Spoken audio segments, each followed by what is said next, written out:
Welcome to Faith, Hope, and Stories.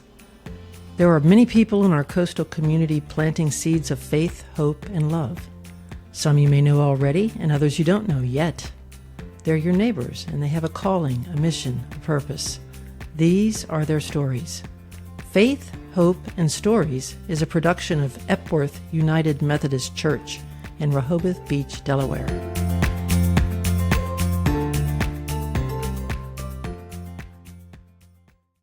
Welcome to another episode of Faith, Hope, and Stories with our first non-Delaware guest. He is the Reverend Ragan Sutterfield, an Episcopal priest from Little Rock, Arkansas, who wrote Watch and Wonder, Birding as a Spiritual Practice. I discovered Reagan in his book when I was doing research for a program we're doing here at Epworth in the fall called Birding as a Spiritual Practice.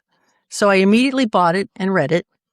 In the middle of it, I went out and bought a very nice scope, which probably defeats the purpose of the book, but it's amazing. So I recommend this book to serious birders, wannabe birders, and spiritual seekers. There's a pretty robust birding community here in southern Delaware. Reagan is Associate Rector at Christ Episcopal Church in Little Rock. It's his hometown. He is also a writer and speaker known for weaving together faith, creation, and attentive observation of the natural world. He and his wife Emily have 2 teenage daughters. We're tackling a lot of topics in this podcast, but one of the themes is helping everyday people find God in all things, as the Jesuits say. I'm not a biblical scholar or a theologian, but I do want to be connected to God, to creation, to my fellow humans, that unitive consciousness thing. I'm not good at centering prayer. I fall asleep. Or Lectio Divina, that repetitive drill down into a scriptural passage, but I can get behind nature. So welcome, Reagan. Before we dive into the spiritual realm, can you tell us how you first became interested in birds? I understand it involved a backyard feeder and World Book Encyclopedia. That's right. Well, it's so good to be with you, Leanne. And Thank you. Yes, my journey into birding started when I was around 12 years old, and my family had a bird feeder in our backyard that my brother actually, this is a plug for state parks. He went to a state park program and he came back with a bird feeder. So we set that up, and I became very curious about what the different birds were that were coming to that feeder. And of course I knew about cardinals and blue jays and that sort of thing, but I didn't know much beyond that. And our family had this dates me a little bit, but we had a set of World Book Encyclopedias. And so, of course, if you wanted to know about something, that's where you started. And so I pulled off the World Book Encyclopedia and had a plate of common North American birds. And so I remember that. Yes. It was a fair introduction, but I quickly exhausted that. And there were things coming that were not on the plates in the World Book Encyclopedia. And so I started to ask around and got to know a neighbor who was more of a real birder and had a field guide. And that started me on a journey that now, almost 30 years later, is still going.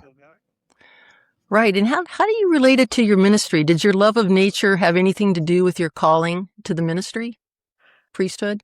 Yes.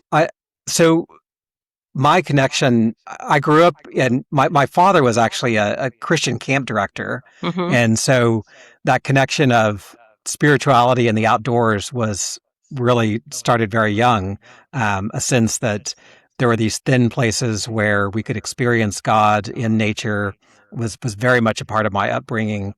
And I think for my father, even he had a few sacred places, and one of them was the Buffalo River, which is a wonderful national river here in Arkansas. And so I grew up with that sense that if you wanted to really have an experience of God, a good place to go and have that experience is in the natural world. And so turning that into my calling, I've always loved to help connect people to that experience. And as I grew in my faith and experiences with the church, I was really drawn to the sacraments and the idea that God can show up to us in everyday realities like bread and wine and and that too is a part of God's presence to us through nature and through creation. And so I think that was something that led me into my particular vocation. Right. And how can birding be a spiritual practice? What qualities turn an activity into a spiritual practice? Well, I loved your introduction and talking about centering prayer and Lectio Divina and your struggles with those practices. Mm-hmm. And I think it's good for us to have a wide array of options and possibilities, and to find whatever resonates with us. But I think one of the things that all spiritual practices have is an ability to help us tune into that deeper part of the world where God is present, and where real life and goodness and beauty are present. And Mm-hmm. birding is a way for us to really tune into the beauty and mystery of this wider world that we're a part of. It helps draw us out of ourselves, and it helps tune our attention to something deeper. And so I think that those qualities make it a really rich spiritual practice. And then from that deep attention and that ability to draw us outside of ourselves, there are all sorts of different directions that birding can take us, from grief to friendship. And those are some of the things that I explore in the book. Right. You have to pay attention. You have to listen. You have to, see. You have to distinguish or discern. The beak, the feathers, the breast. The Yes, song, the call. I just think it's almost like the perfect nature-based spiritual practice because of all the things that are going on that you have to be paying attention to. absolutely. And you begin to notice things that you didn't notice before. So common birds like a robin. I always quiz my daughters. I'm like, can you tell if that's a male or a female American robin? And you know, we see American robins all the time. They're Hmm. pretty common birds, but you start to notice, well, the male has a little darker head than the female does, and so just birding is a way to clue us into more richly textured world around us. How has birding built community for you? You talk about that a lot in the book. Your friends that you've met along the way, and the activities you engage in together. Well, starting out as a young person getting into bird watching, I didn't know a lot of other young people. I did get some friends who were my age into birding, but to start off, I was the only one who was interested in it. And so I found the local Audubon chapter and began to go on field trips with all of these adults who, were professionals in different fields, doctors and lawyers and naturalists. And but I became friends with these people and have remained friends with many of them to this day. And so that was a great opportunity to have this kind of intergenerational community that so many of us don't have in our day-to-day lives. But then also, there's a way in which birding, because it's so tied to particular places, can build community around those places, kind of in the same way that a church might. And so we have a local national wildlife refuge, and Hmm. that in the fall, when a lot of the birds are migrating through that refuge, you're going to run into people if you're if you're a serious birder, Hmm. because just about every day of the week there's someone else who's out there. And and so there's the stopping in and checking in and what have you seen and catching up. And so there's this community that's also built around place. And we all know that communities really thrive around a common love too, and having a common affection, and Hmm. birding certainly provides that as well. Tell us a little bit about Bill. I gotta admit that at the end of your book, I almost started to cry. This Bill was a fella who I think had been with you since you first became a birder, or very close to when you first became a birder, when you were still pretty young. And it Yes. just his story over the years just really grabbed me. Yes. Yeah. So Bill Shepard is the person. I dedicated my book to him, and he has played a major influence in my birding life from the beginning. So when I started going to those Audubon meetings, Bill was a really important fixture at those meetings. He was a professional botanist and worked for our state Natural Heritage Commission. But he had also started birding when he was a fairly young person. And so he had that experience of being a teenage birder. And so knew Bill from, we would go on field trips together, and we sort of lost touch in my late 20s, early 30s. But when I became an Episcopal priest, I went to fill in last minute for another priest. And when I stepped up to the pulpit and looked out into the congregation, there was Bill sitting there looking up at me, and so that was an opportunity for us to reconnect when I had now as an adult and with my own profession.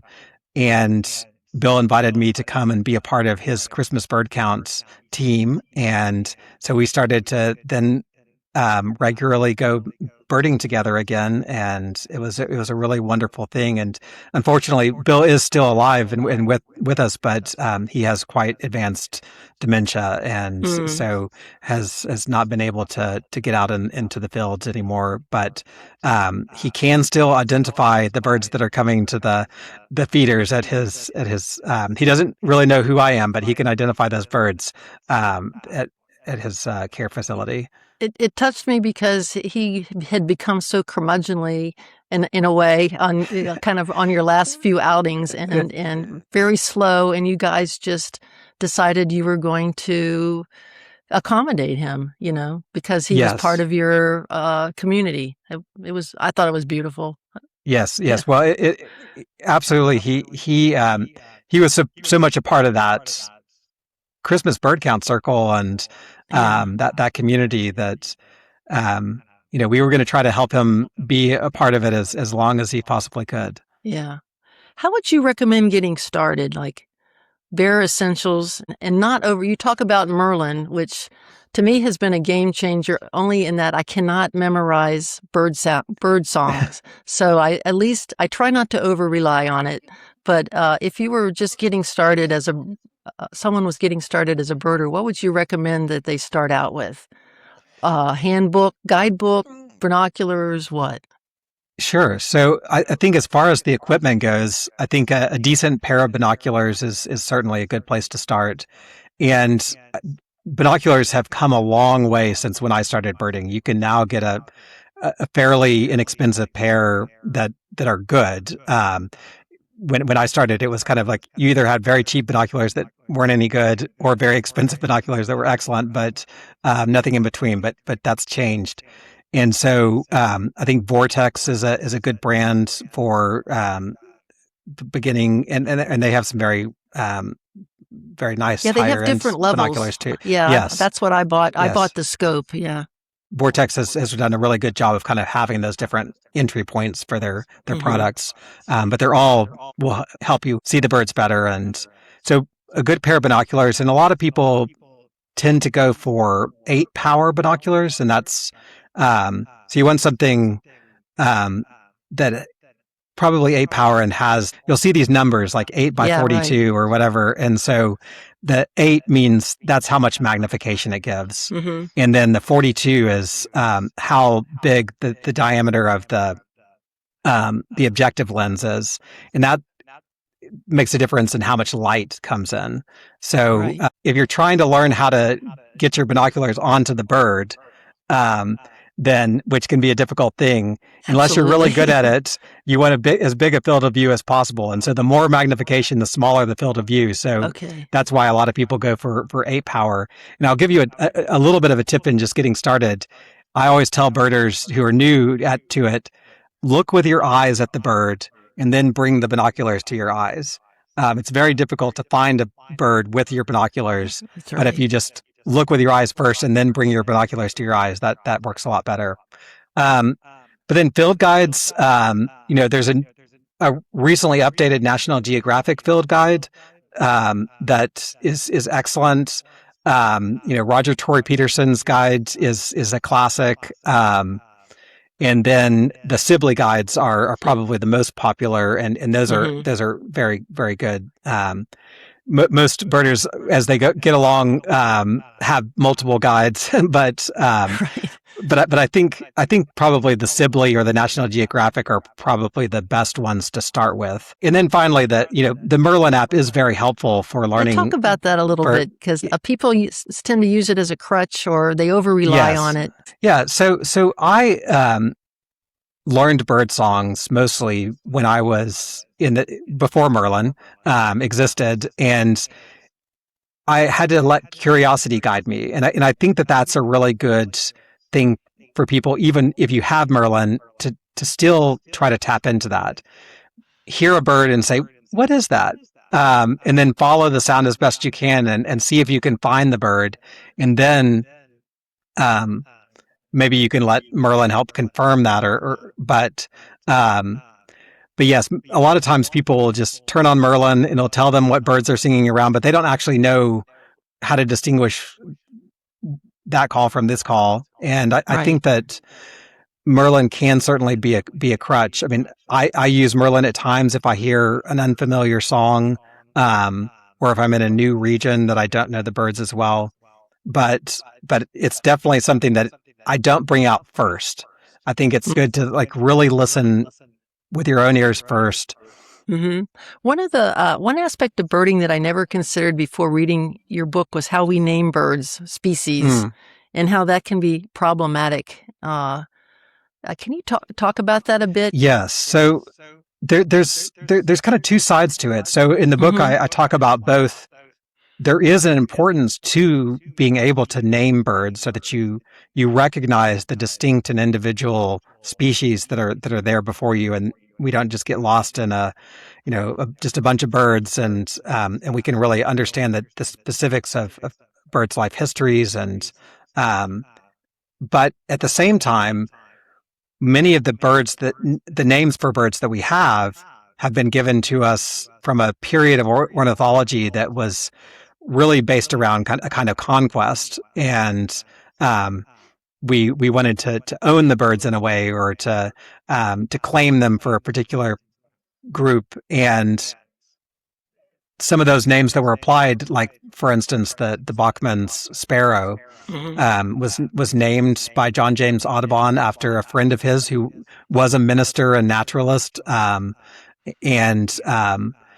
but he was also a defender of slavery. And Bachman, not only owned slaves but also wrote pamphlets defending slavery. And so, do we want a bird named after him as a honorific?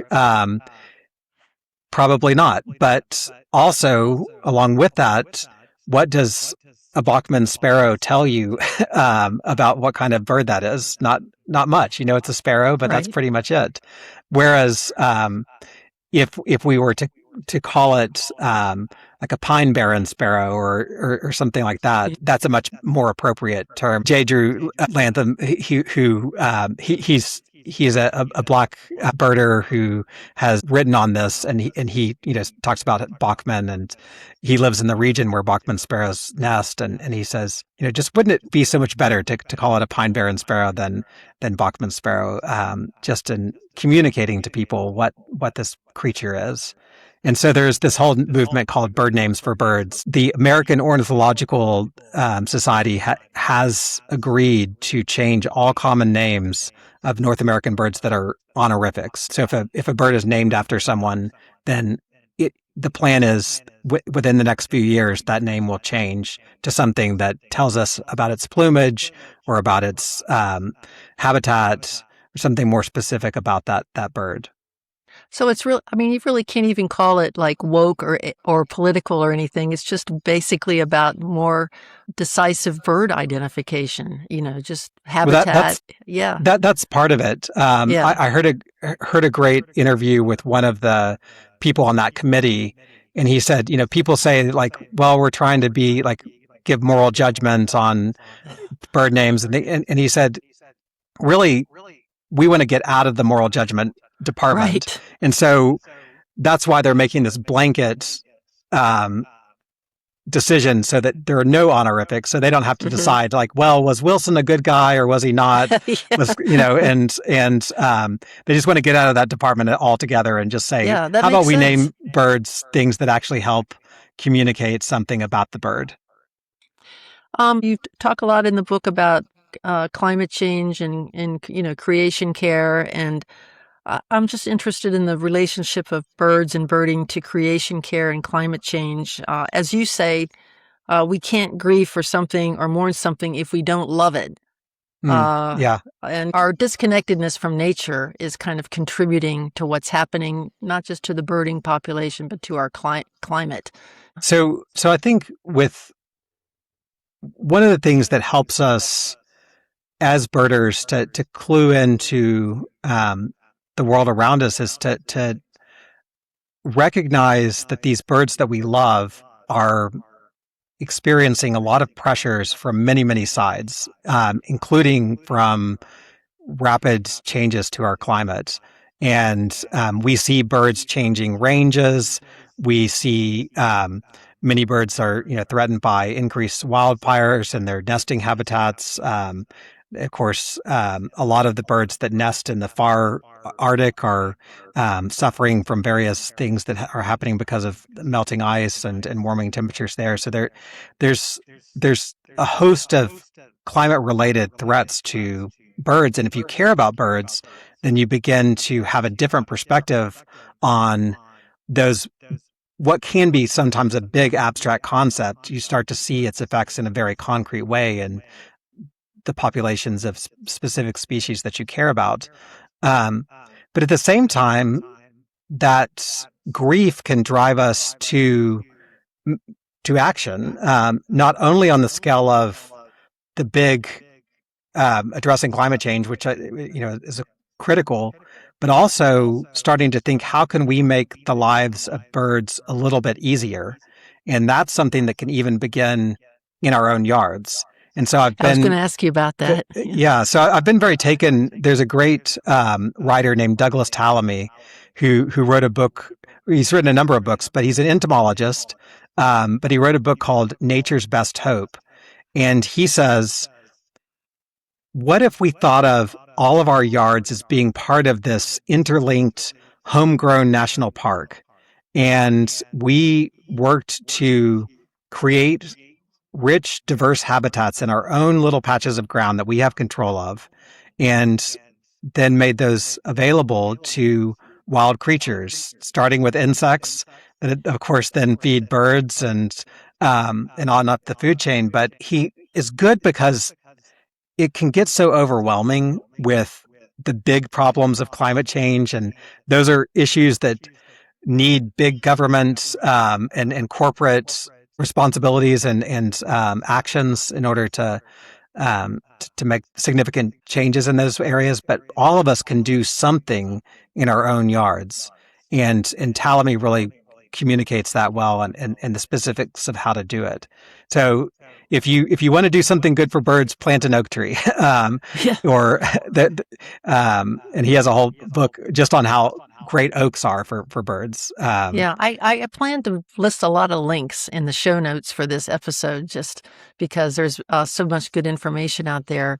But I'm so convinced that it is overwhelming on a global, even a national scale, and you just have to reel it in to your yard, your development, your community, and start there. And there are a lot of things that you can do.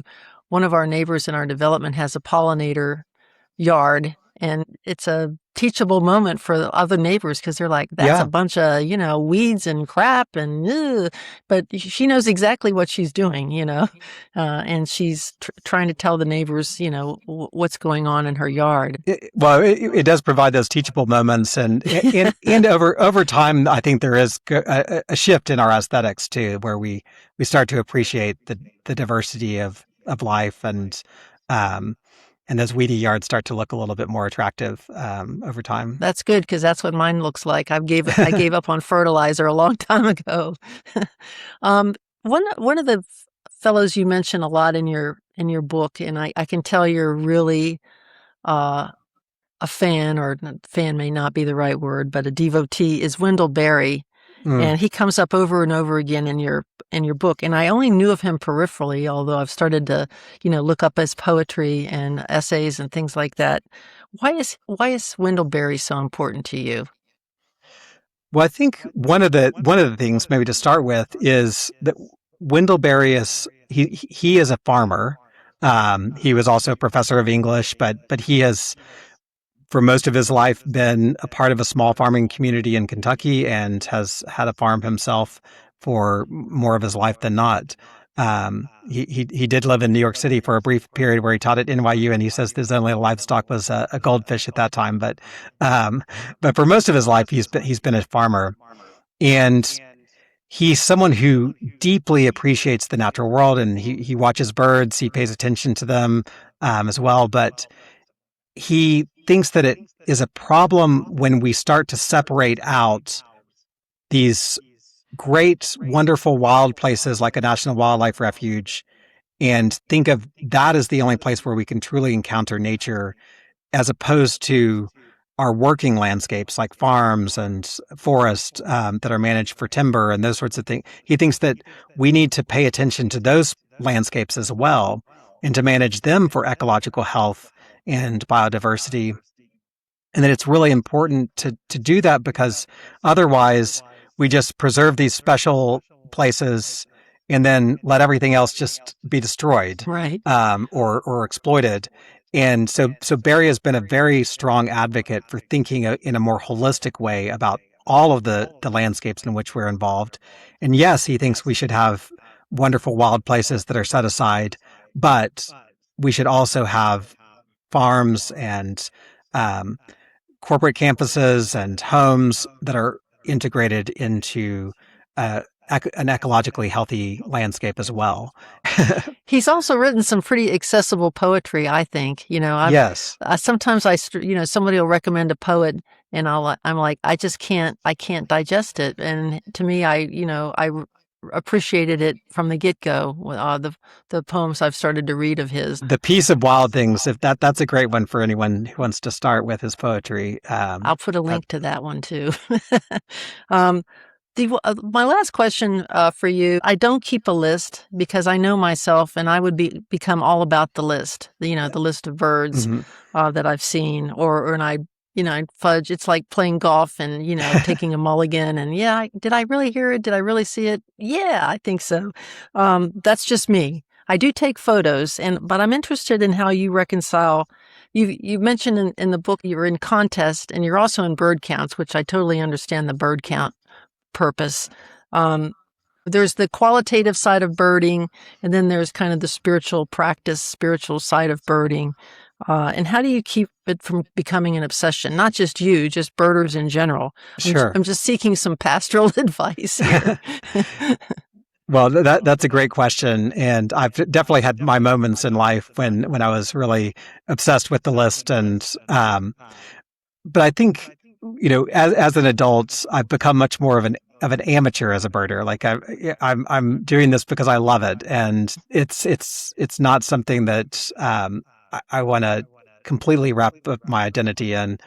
I think that one of the things that a list can do, and I do, like the May chapter is about doing a big day competition where it's, how many birds can you see in a single 24-hour period, and there are teams that go out and to see who can see the most birds in that period.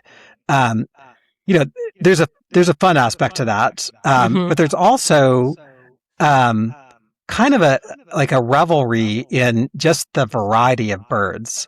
And I think that too can be a kind of spiritual practice. Roger Torrey Peterson, one of the great birders of all time, he did one of the first North American big years where he went out to see as many birds as he could, species of birds as he could in one calendar year in North America. And he said that he didn't do it as a way to get a big list, but because he wanted to offer this celebration of the diversity of bird life in North America. And of course, he wrote about it and helped get the word out about that diversity. And I think there's a way in which listing can be a celebration of the diversity of bird life in our experience of it. But I often go without a list, and I am also an eBird reviewer. So eBird is a tool where you can keep lists.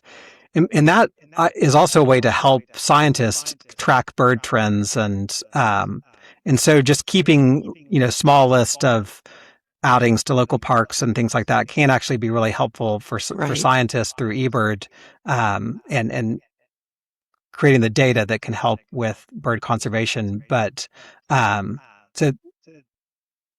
it's perfectly okay. And you have my blessing to not keep a list. I don't know if you've seen the movie The Big Year, but there's a movie with Jack Black, and it's about two real birders who did this big year competition, and in one birder in particular in the movie is just totally obsessed with the list and doesn't even care about the birds. And that's what I worry about for me personally. And that can be a danger. And so I guess we just have to watch ourselves and be aware of where our inclinations might lead us. Yeah. So we're going to be doing this birding as a spiritual practice. I read about, during COVID, I think you mentioned it in your book, people just, I almost said flocked to birding. And it just became much more of a pastime and a hobby. And I just think that there's people in our community, our coastal community, who would really benefit from learning more about it. So I've recruited two friends of mine who are experts to first give a program just on, how to identify kind of the nuts and bolts stuff. And then the next week, we're going to go out to Cape Henlopen State Park and see what we can see, with some equipment and everything. But I've already recommended your book to these folks. It's just the perfect entree to this program. Thank you for your time, Reagan. And I hope that if you ever come out here to the East Coast, Delaware again, that we can show you around and take you up to Bombay Hook and Prime Hook and Blackwater Refuge over at Cambridge. It's just some great places where hopefully you might see some things you hadn't seen before or haven't seen for a while. Well, that sounds absolutely lovely. I really enjoyed this, Leanne.